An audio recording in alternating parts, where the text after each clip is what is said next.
Alors aujourd'hui je vais répondre à une question que m'a posée Yanis donc sur Animare FB. Animare FB, c'est donc le canal Facebook lié à Animare, donc c'est une page Facebook sur laquelle tu peux en plus me délivrer des messages privés. Et Yanis a donc profité de cette messagerie pour me poser une question à laquelle je vais répondre aujourd'hui. Et cette question est orientée sur l'autorité d'un jeune DACM, donc un jeune directeur ou directrice d'accueil collectif de mineurs. Yanis se pose des questions à ce sujet et donc je vais lui répondre dans cette vidéo. Et puis en ce moment, ça fait un petit moment que je discute quand même avec Yanis à travers d'autres canaux qui à travers Animare. Mais bon, bref. Alors, si tu ne me connais pas, je m'appelle Lex, je suis formateur indépendant au métier de l'animation. J'ai créé Animare, qui est donc un centre de formation dématérialisé et à ta disposition pour toi pouvoir t'aider à poursuivre ta formation continue au métier de l'animation dans les accueils collectifs de mineurs. Donc, que tu sois dans une équipe d'animation, dans une équipe de direction ou une équipe de formation.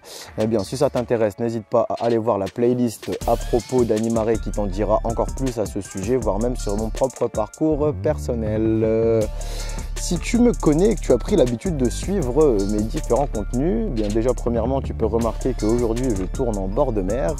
Nous sommes ici sur la côte d'Opale, près du village vacances où je suis responsable d'animation pour cette saison d'été 2021. Voilà. Et donc oui, encore une fois, tu vois, j'essaye de tourner une vidéo sans prise de notes. Par contre, celle-ci n'est pas dit que ce soit une vidéo courte le temps que je réponde correctement à Yanis.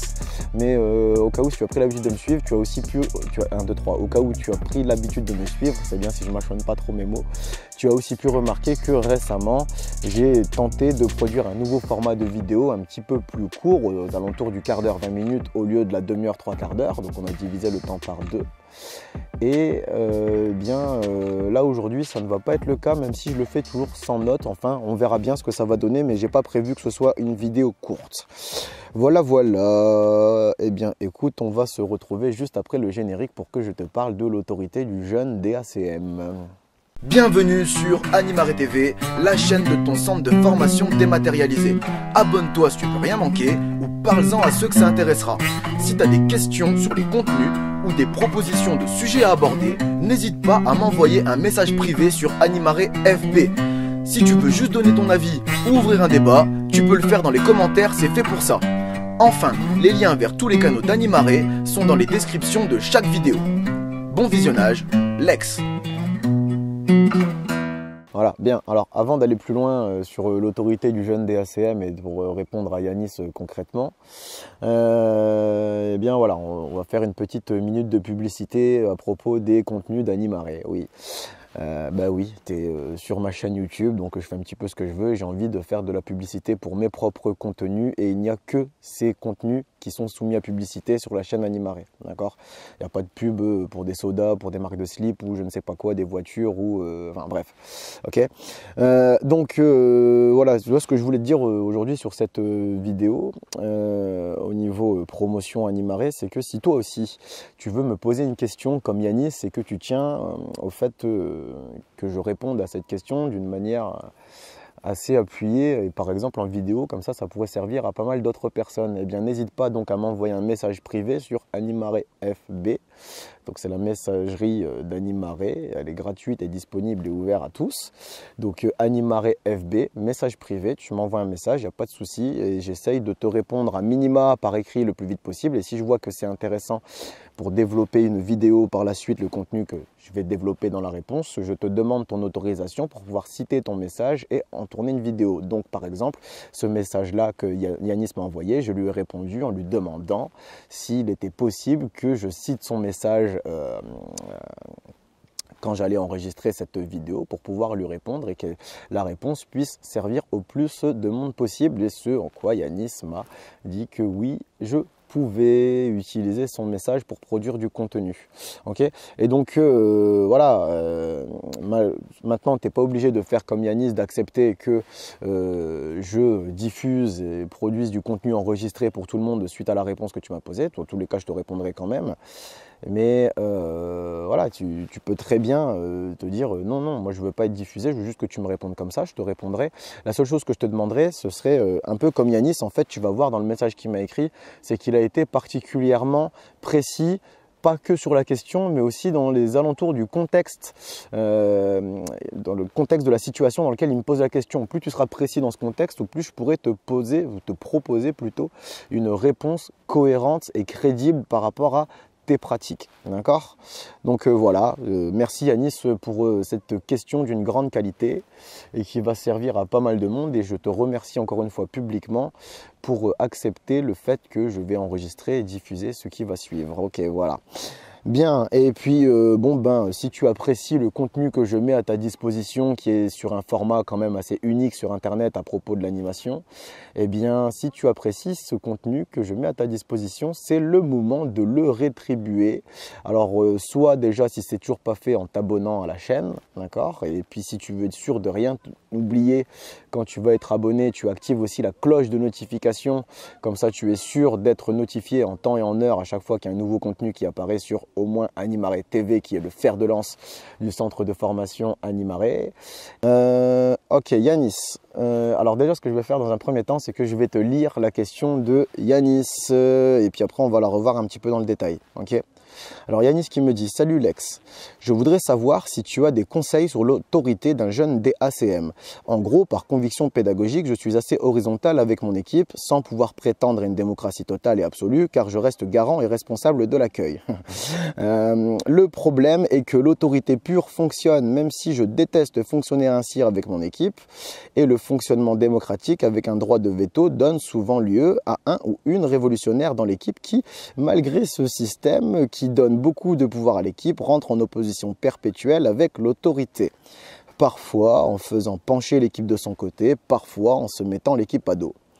Comment gères-tu ça, et surtout comment as-tu géré ça dans le passé, car j'imagine que c'est en partie dû à un manque de légitimité du fait de l'âge, pour éviter ces pseudo-révolutions conflictuelles qui mettent parfois la moitié d'un séjour en l'air. Merci d'avance pour ta réponse. Alors au cas où tu trouves que la question il y a des passages qui te paraissent un peu flous, moi je vais te les développer, d'accord? Puis je vais te remettre tout ça très clair. Donc ce que je vais faire d'abord, c'est que je vais répondre à Yanis au niveau du contexte, et après je vais répondre directement à sa question qui est comment est-ce que tu gères ça. Alors, au niveau du contexte, eh bien oui, donc je voudrais savoir si tu as des conseils sur l'autorité d'un jeune DACM. J'en ai plein, Yanis, j'en ai plein. Et oui, il y a plein de choses qu'il faut prendre en compte dans l'autorité d'un jeune DACM, parce que eh bien ça ne vient pas forcément naturellement, et il y a énormément de choses, et surtout au niveau de ta crédibilité, de ta légitimité et donc de ton autorité, qu'il va falloir que tu prennes en compte dans tes jeunes pratiques de DACM assez rapidement, parce que tu vas très vite te rendre compte que c'est pas les bisounours, c'est pas la fête du slip, et si jamais tu le croyais, tu vas vite te rendre compte que ça t'apporte plus de problèmes qu'autre chose. Ok ? Donc il vaut mieux, pour le bien-être de ton séjour, de ton public, de ton équipe et de tes pratiques de DACM, que tu saches faire respecter ton autorité. Oui. Et ça, on n'en a pas forcément conscience au début. Ok ? En gros, par conviction pédagogique, je suis assez horizontal avec mon équipe, sans pouvoir prétendre à une démocratie totale et absolue, car je reste garant et responsable de l'accueil. Eh bien oui, là tu viens de mettre le doigt sur peut-être la chose la plus importante, c'est que on peut se targuer d'autant de bienveillance, de psychologie à l'eau de rose, donc de psyrose. Psychologie à l'eau de rose, c'est la psyrose, de valeurs altruistes, du monde des bisounours, autant que tu voudras. Il n'empêche que face à la loi, face à la justice, face aux assurances, face aux responsabilités civiles et pénales, oui, en tant que directeur ou directrice, tu es le principal, premier et dernier garant et responsable de l'accueil collectif de mineurs. Donc si tu mets en place un fonctionnement où ton autorité est bafouée et personne n'en a rien à foutre, et ou alors t'as pas forcément plus d'autorité à un moment que les autres, mais il se passe des conneries sur ton centre au niveau légal et sécuritaire, il y a plainte, procédure de justice engagée, etc. Il y a un moment où tu vas être, toi, en tant que responsable du séjour, donc directeur ou directrice, tu vas être premier et dernière personne à qui on va demander des comptes.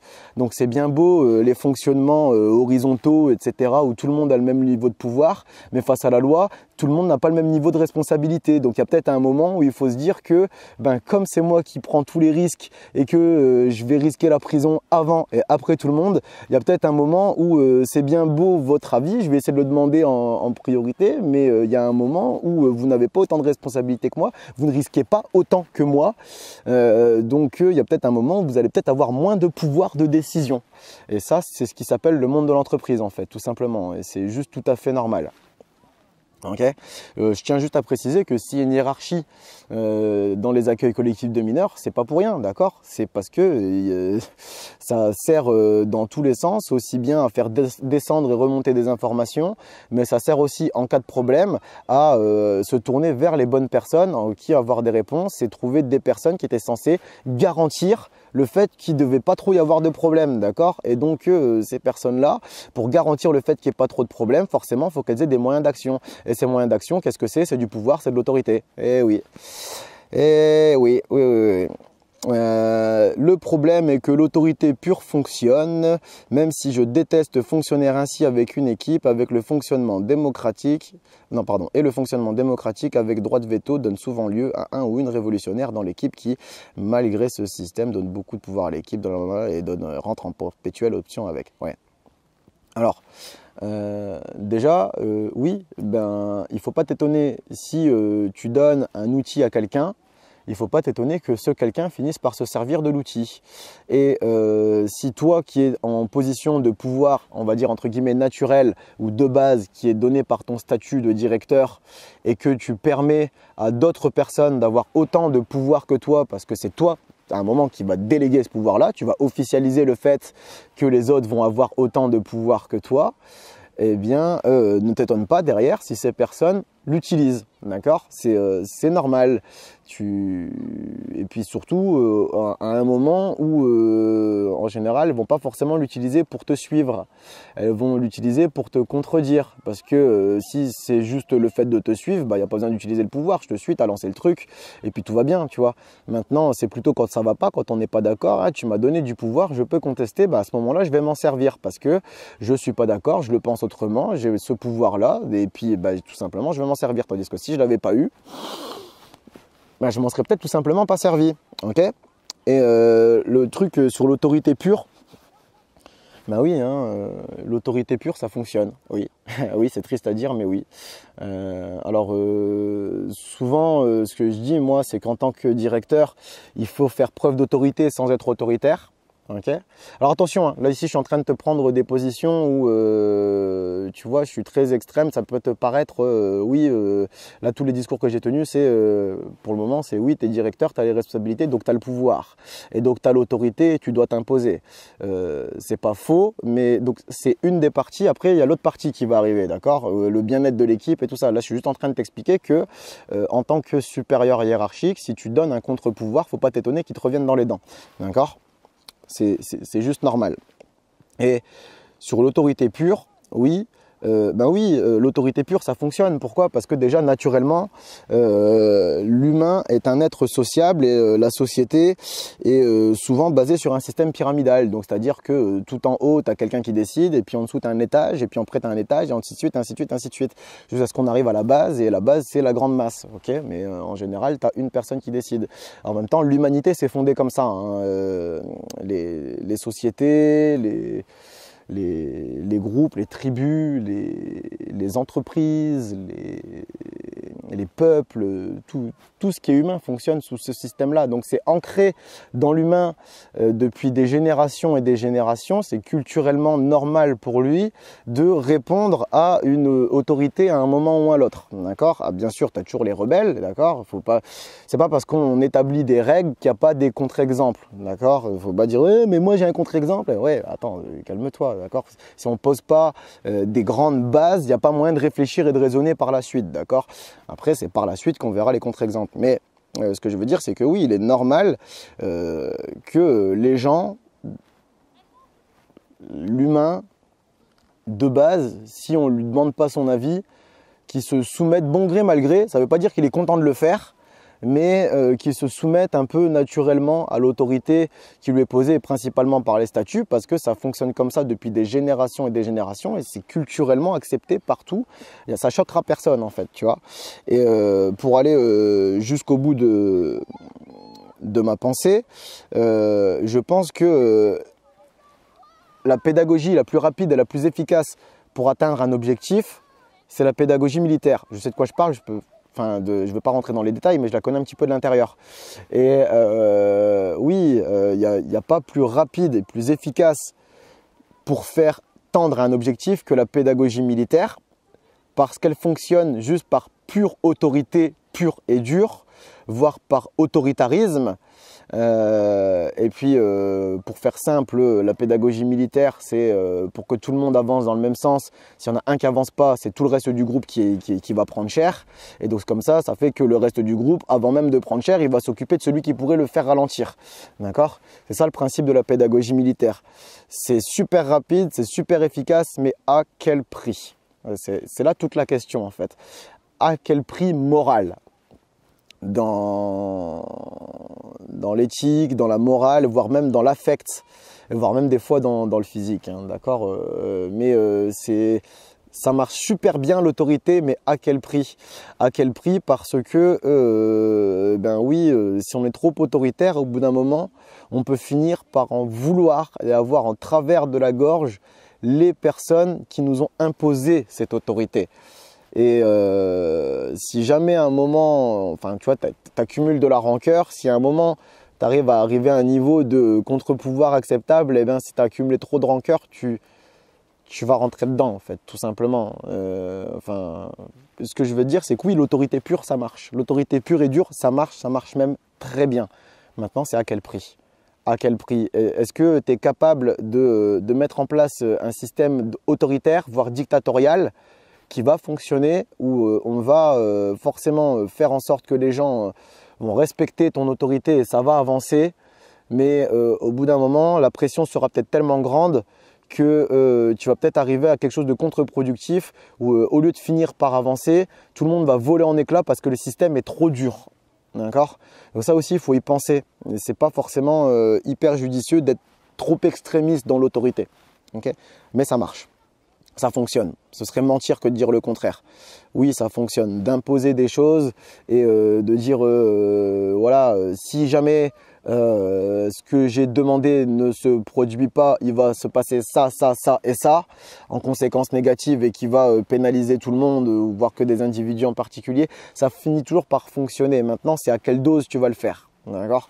Et là, faut vraiment faut y aller avec parcimonie. Mais oui, ça fonctionne. Et clairement, pour atteindre un objectif, je dirais même que ça fonctionne mieux que les systèmes horizontaux où tout le monde a son mot à dire, où tout le monde peut avoir le même pouvoir sur les décisions. Pourquoi? Parce que à un moment, si tout le monde a son mot à dire, tout le monde a son avis. Tu sais, c'est un petit peu comme dans le football. On dit en France, ouais, tu vois, pour l'équipe de France de football, que t'aimes ou que t'aimes pas le football, tu vas comprendre ce que je veux dire. Mais on dit ouais, voilà, on a tous notre mot à dire.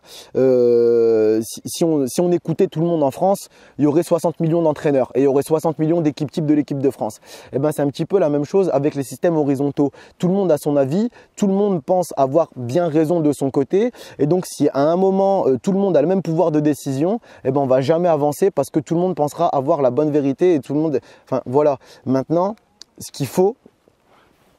Et puis, je pense que ça fait aussi partie de tes fonctions de directeur, c'est que toi, à un moment, tu tranches.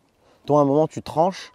Voilà, tu as laissé les personnes s'exprimer, c'est déjà pas mal, mais il faut que tu tranches pour avancer. Ça fait partie de tes responsabilités de directeur ou de directrice de devoir prendre des décisions et trancher pour avancer par la suite. Malgré le fait que tu as pu laisser l'idée ou les idées se développer parmi l'équipe qui ne viennent pas forcément de toi, mais toi, à un moment, il faut que tu tranches et il faut qu'on avance. D'accord? Donc, ouais, c'est bien beau les systèmes horizontaux, mais des fois, ils peuvent être plus handicapants qu'autre chose s'il n'y a pas une deadline, s'il n'y a pas quelque chose qui va orienter, canaliser, faire un système qui va mettre une espèce d'entonnoir pour faire avancer les choses, tu vois. Et ça, ce système, l'entonnoir, en fait, c'est toi en tant que directeur. Et oui, en plus de ça, ben oui, le fait de donner autant de pouvoir, par exemple, à l'équipe qu'à toi dans les décisions, derrière, je te l'ai dit, hein, t'étonnes pas qu'il y ait un rebelle, ou une ou des ou rebelles qui apparaissent et qui essayent de te putcher dans l'équipe. Ça arrive. Ça arrive, voire même ça arrive même quand tu n'as pas mis un système horizontal en place. Donc forcément, quand tu mets un système horizontal en place, ça arrive encore plus souvent. Ok, voilà. Donc ça, c'était pour ce qui était du contexte. Et je te répète encore une fois que oui, donne un outil à quelqu'un, ne s'étonne pas qu'il utilise l'outil. C'est normal. Donne du pouvoir à quelqu'un, ne t'étonne pas qu'il l'utilise. Ok, c'est juste normal. C'est juste normal, logique. Et voire même si c'est toi qui l'as donné le pouvoir, en fait, la personne à qui tu vas devoir vraiment t'en reprocher, c'est à toi-même, en fait, tu vois. Tu sais, c'est un peu comme dans Game of Thrones, Cersei qui donne le pouvoir au moineau, là, tu vois, au grand moineau, et qu'après qui se plaint. Bah ouais, en même temps, Cersei, c'est toi qui l'as fait, le grand moineau, qui lui a donné une armée, donc il y a un moment, c'est de ta faute, tu vois.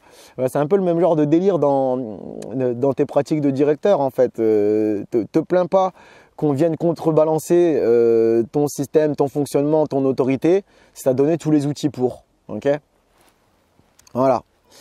Et puis bon, bah voilà, on arrive au passage peut-être qui t'intéresse toi le plus, c'est comment tu gères ça, Lex, comment as-tu géré ça dans le passé, et parce que oui, en gros, il me dit que il pense que c'est dû à l'âge, à la légitimité, dû à l'âge, donc si ça m'est arrivé que dans mes jeunes pratiques.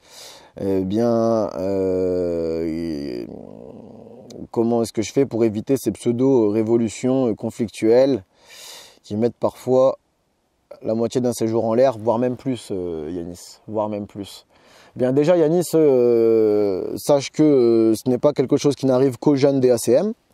Moi, ça m'est arrivé il y a 2 ans de ça, où j'ai subi 2 putsch, enfin un putsch et demi, on va dire, un putsch, un quart, un putsch et un dixième de putsch. Enfin non, en fait, c'était un demi-putsch et un dixième de putsch sur l'été, sur 2 séjours. Voilà, ça arrive. Et je te dis encore une fois, ça arrive même quand t'as pas forcément mis un système hyper horizontal, d'accord? Alors déjà, comment est-ce que je gère ça? Alors, ce qu'il faut savoir, c'est que moi, sur les séjours que je dirige, en fait, moi j'aime bien dire ça, je donne pas les pleins pouvoirs ou l'égalité de pouvoir à mon équipe par rapport au mien, mais je tiens à ce que son avis soit pris en compte et que ce ne soit pas que du vent. Donc, qu'est-ce que ça veut dire? Ça veut dire que déjà, dans l'établissement du système de fonctionnement qu'on va faire, moi, je vais prévoir quelque chose et après, ce qu'on va faire, c'est que je vais laisser aussi l'équipe découvrir mon fonctionnement et pouvoir avoir son mot à dire s'ils veulent changer ceci ou cela par rapport à mon fonctionnement, et tout ça avant le début du séjour. D'accord? Donc, en gros, moi, ce que je veux dire à l'équipe, ce que je veux, c'est que ce soit au niveau du fonctionnement ou au niveau du PP, moi, j'ai décidé des trucs avant de les connaître, avant de les rencontrer. Je leur propose ces choses-là. Et ensuite, aussi bien dans le PP que dans le fonctionnement sur le terrain. Et ensuite, enfin, en même temps, pour moi, le fonctionnement sur le terrain est complètement résumé dans mon PP. Donc, en gros, pour moi, tout est vu dans le PP. Mais bon, il y en a certains qui le séparent. C'est pour ça que je le dis comme ça. Et en gros, ce que je leur dis, c'est que voilà, je leur laisse un temps pour pouvoir proposer d'autres solutions par rapport soit au PP, soit au fonctionnement sur le terrain. Et moi, tout ce que je veux, c'est que en ressortant de là, avant que le public arrive, hein, on soit tous d'accord. Que si on doit complètement contredire ce que moi j'ai prévu sur le papier, il n'y a pas de problème. En même temps, si tu as suivi les contenus d'Animaré que je mets à ta disposition depuis un moment, tu as remarqué que je suis tout sauf un extrémiste pédagogique. C'est-à-dire que pour moi, chaque pédagogie à chaque pédagogie, chaque outil pédagogique, chaque ressource, chaque vision pédagogique a ses avantages, ses inconvénients. Il faut juste savoir ce qu'on fait. Donc si à un moment, moi j'ai prévu quelque chose, ben, on peut complètement faire l'inverse. À partir du moment où c'est défendu, justifié, j'y vois pas de problème. Et moi, tout ce que je demande à mon équipe, en gros, c'est qu'avant l'arrivée des jeunes, on ait décidé une version et qu'il n'y ait plus que cette version-là qui compte.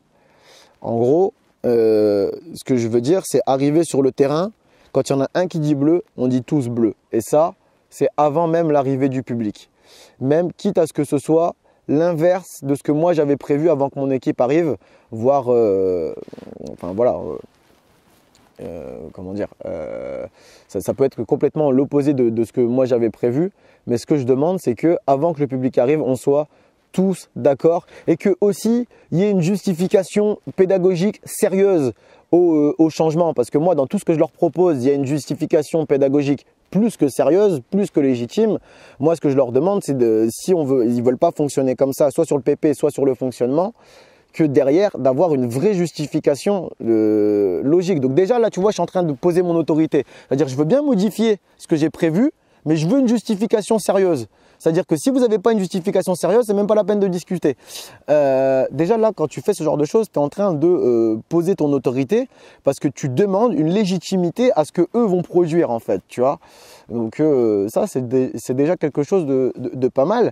Et ensuite, moi, ce que je fais, j'en ai déjà parlé dans une vidéo précédente, c'est qu'une fois qu'on s'est accordé sur un fonctionnement et sur des orientations pédagogiques, donc sur un PP et sur un fonctionnement, je leur dis ok, on est tous d'accord, bien.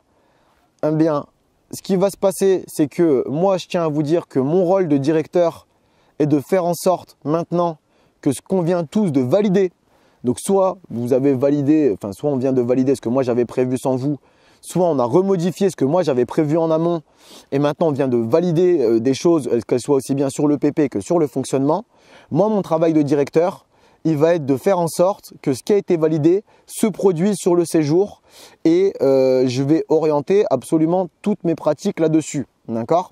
Et donc, en gros, ce que je leur dis, c'est moi, toutes les justifications maintenant que je vais prendre en tant que directeur, toutes les positions que je vais prendre, tout ce que je vais vous demander, tout ce que je vais vous imposer, tout ce que je vais vous proposer, tout, absolument tout, sera justifié par le projet pédagogique et par le fonctionnement qu'on vient de valider tous ensemble. Voilà comment est-ce que je pose mon autorité. Et quand j'impose ou je demande des choses à mon équipe et qu'elles viennent me dire « ouais mais pourquoi rappelez-vous, avant que les jeunes arrivent, avant que le public arrive, on a validé des choses sur le projet pédagogique, on a validé des choses sur le fonctionnement. Eh bien, rappelez-vous que moi, tout ce que je tiens à faire, tout ce que je dois faire, c'est faire en sorte que ceux qu'on a validés se produisent sur le terrain.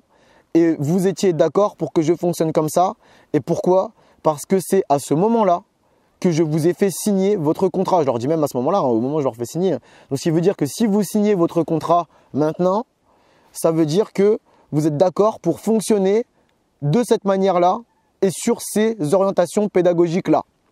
Okay ?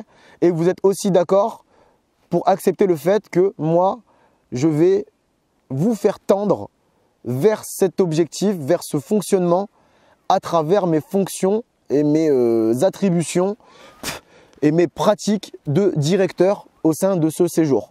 D'accord ? Voilà comment est-ce que je pose mon autorité, mon cadre et mon autorité. Et donc après, derrière, bien, tu peux aussi aller voir les vidéos précédentes que j'ai fait sur comment est-ce que tu diriges une équipe, tu vois. Mais moi, c'est comme ça que je fais tenir la garantie de mon cadre. En fait, je me réfère tout le temps au PP et au fonctionnement validé au complet par l'équipe avant qu'ils signent leur contrat. Et bien évidemment, moi, pour rester crédible là-dessus, il faut que moi aussi, je reste crédible et cohérent, enfin que je reste dans l'orientation de ce qu'on avait décidé dans sur ces fonctionnements et orientations pédagogiques. D'accord ? Si à un moment, par exemple, ou je sais pas, je vais dire n'importe quoi, je vais dire oui, bon, voilà, par exemple, rien. Sur le fonctionnement, j'ai interdiction pour n'importe quel adulte d'utiliser son téléphone face au public. D'accord? Donc voilà, je dis pas que c'est ce que moi je mets en place, hein, d'accord? C'est un exemple. Okay, voilà, interdiction pour chaque adulte de sortir son téléphone et d'utiliser face au public. Si moi je tiens à conserver mon autorité et être légitime et être crédible pour mettre une cartouche à mes animes ou leur faire un minima un rappel quand je vais les choper avec leur téléphone face à leur public, ben, il faut que moi-même je le fasse pas. D'accord? Si moi-même je suis le premier à sortir mon téléphone face au public, je ne serai pas crédible derrière pour le faire. Pareil, si je demande par exemple à mes animes de faire ranger leur chambre, imaginons qu'on est sur une colo, imaginons que je demande aux animes de faire ranger les chambres des jeunes et qu'on est tous d'accord sur le fonctionnement. On a dit bah voilà, le but de l'équipe c'est que les chambres soient clean, propres et rangées et qu'elles soient ni en gros bordel ni dangereuses au point de vue de tout ce qui peut traîner dedans. Et donc déjà qu'il n'y ait pas des jeux, des feutres, des stylos et des feuilles et de la peinture qui traînent n'importe comment dans les chambres et qui ne soient pas rangées, voilà. Et peut-être aussi de se dire, bah voilà, les affaires des douches, c'est bien si c'est pas mouillé et en boule en dessous de ton oreiller, plutôt en train de sécher correctement à côté de ton armoire ou ailleurs et bien organisé. Bref, je veux dire, s'il y a un moment, on veut ça sur le terrain et que déjà si mes animes leur chambre et qu'en plus elle a la vue du public et qu'ils contredisent tout ce qu'ils demandent aux jeunes au niveau du rangement et du suivi de la propreté de leur chambre dans leur propre chambre et qu'en plus les jeunes peuvent la voir parce que la porte est grande ouverte toute la journée par exemple, il ne faut pas s'étonner que ce soit compliqué pour eux, mais il ne faut aussi pas s'étonner si derrière moi j'essaye de les reprendre alors que ma propre chambre de directeur est aussi visible, accès à tous et que c'est un bordel dedans. Je ne serai pas crédible pour demander à mes animes de remettre la leur en place pour qu'eux-mêmes soient crédibles derrière, d'accord? Tu vois, c'est pareil, on est sur le même principe. Si je leur demande d'être soigneux avec leurs affaires, du matériel qui est à disposition des jeunes, par exemple le matériel, je sais pas, de la peinture, des jeux de société, du matériel sportif, etc. Et que moi c'est le gros bordel dans mon bureau, comment est-ce que, et le bureau est accessible à tous, et comment est-ce que je vais être crédible pour leur demander de mettre du rangement derrière, ok? Dire ouais, ils vont peut-être le faire par autoritarisme, mais au niveau du respect, voilà quoi. Je te renvoie à mes vidéos sur l'autorité de compétence, ça vaut aussi pour les directeurs, hein.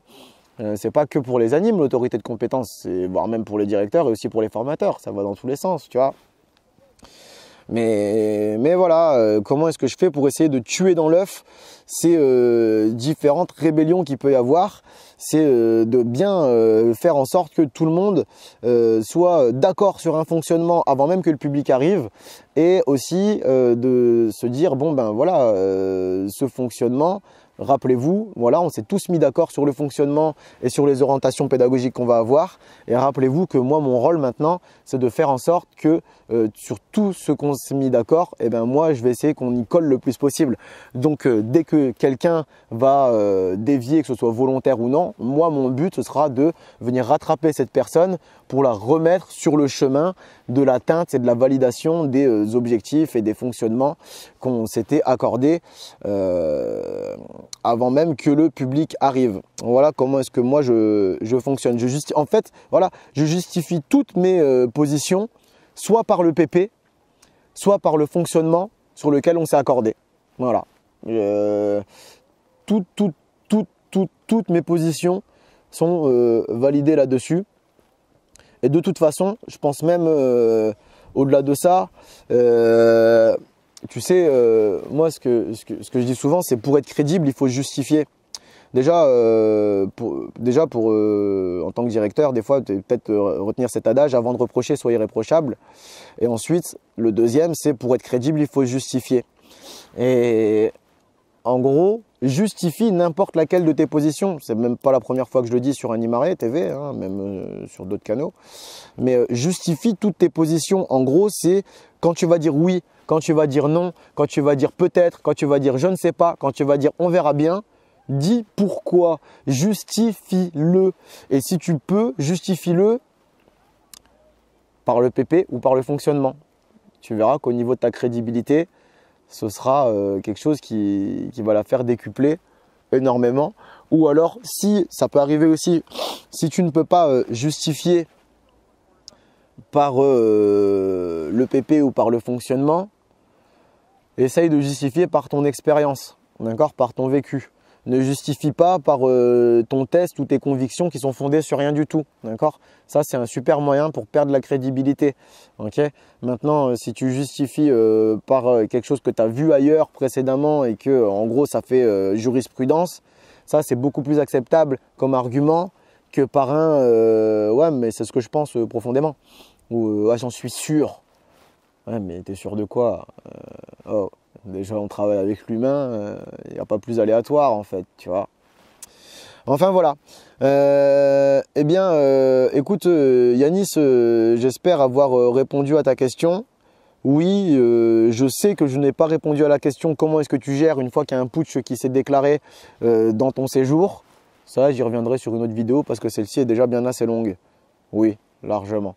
Et donc oui, tu vois, du coup, on n'est pas sur de la vidéo courte, hein, on est sur de la vidéo classique d'une demi-heure, trois quarts d'heure, histoire que je te réponde correctement. Puis, si tu veux discuter avec d'autres personnes super intéressantes comme Yanis, qui, comme tu peux le voir, pose des questions plus que pertinentes et légitimes par rapport à leur pratique, et que tu veux pouvoir aussi avoir l'avis d'autres personnes qui ont des atomes crochus avec toi, étant donné qu'elles suivent les différents canaux d'Animaré, n'hésite pas à rejoindre la communauté des animaristes via la page Animaré FB. Donc c'est un groupe Facebook, c'est le groupe Facebook qui est accolé à Animaré FB. Et donc tu pourras rencontrer d'autres personnes qui suivent les canaux d'Animaré, donc avec lesquelles forcément tu dois avoir quelques points d'accord, quelques atomes crochus au niveau de l'animation avec eux, vu que vous suivez les différents contenus que je mets à ta disposition. Tout ce que je demande, c'est d'accepter les règles d'adhésion. Parce que oui, si tu n'acceptes pas les règles d'adhésion, d'utilisation, de participation à cette communauté, je ne t'y intègre tout simplement pas. Toutes les semaines, je dois refuser des personnes parce que je suis persuadé que… Enfin, en plus, le pire, c'est qu'elles me disent pourquoi elles voudraient y rentrer.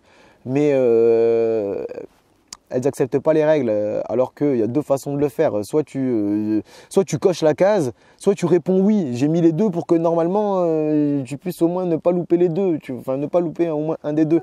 Et il y a des personnes qui arrivent encore à le louper, et donc si tu loupes et je ne t'accepte pas, point barre. Ok, voilà, c'est tout, c'est comme ça. C'est la garantie du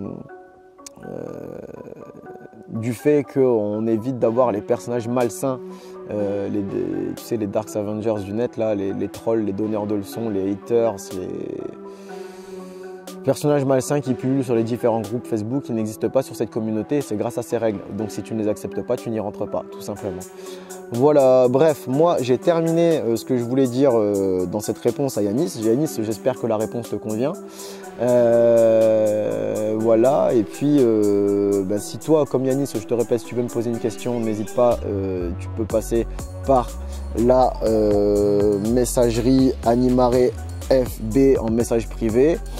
Et voilà, bon du coup j'ai terminé cette vidéo, et puis je voudrais la terminer comme ça en te disant que oui, l'autorité d'un directeur ou d'une directrice est tout sauf à prendre à la légère en fait. C'est bien beau les systèmes horizontaux, mais il y a un moment, n'oublie pas que toi, ça fait partie de tes fonctions de devoir trancher, et aussi face à la loi, face à la justice, face aux assurances, la première et la dernière personne à devoir rendre des comptes et à payer au cas où, c'est toi. Donc il y a peut-être un moment où ne serait-ce que ce poids-là doit se ressentir aussi dans ton poids et pouvoir de décision sur le terrain par rapport à tes collègues dont, de toute façon, naturellement, de fait, ils sont tes subordonnés hiérarchiques, étant donné que sur le terrain, en tant que directeur et directrice, tu as ce statut hiérarchique suprême. Sur le terrain, il n'y a pas plus haut, okay, en tout cas sur le séjour que tu diriges. Donc voilà, et moi ce que je te disais, c'était vraiment d'essayer de justifier chacun de tes propos, chacune de tes positions, et chacune de tes demandes aussi, de tes impositions voire, et de les justifier soit par le PP, soit par le fonctionnement, ou en dernier lieu, si vraiment tu n'as pas le choix, par ton expérience qui peut servir de jurisprudence. Et bien voilà, tes publics et aussi évidemment tes équipes, futures équipes et publics comptent sur toi, et moi aussi. Passe-moi un coup de fil si tu veux mon avis sur tes pratiques. C'est en lien dans la description, comme pour ma boutique. Passe-moi un coup de fil si tu veux mon avis sur tes pratiques. C'est en lien dans la description, comme pour ma boutique. Animer c'est donner vie, oui, mais c'est pas suffisant. Éduquer et émanciper doivent être aussi dedans. Animer c'est donner vie, oui, mais c'est pas suffisant. Éduquer et émanciper doivent être aussi dedans. Animer.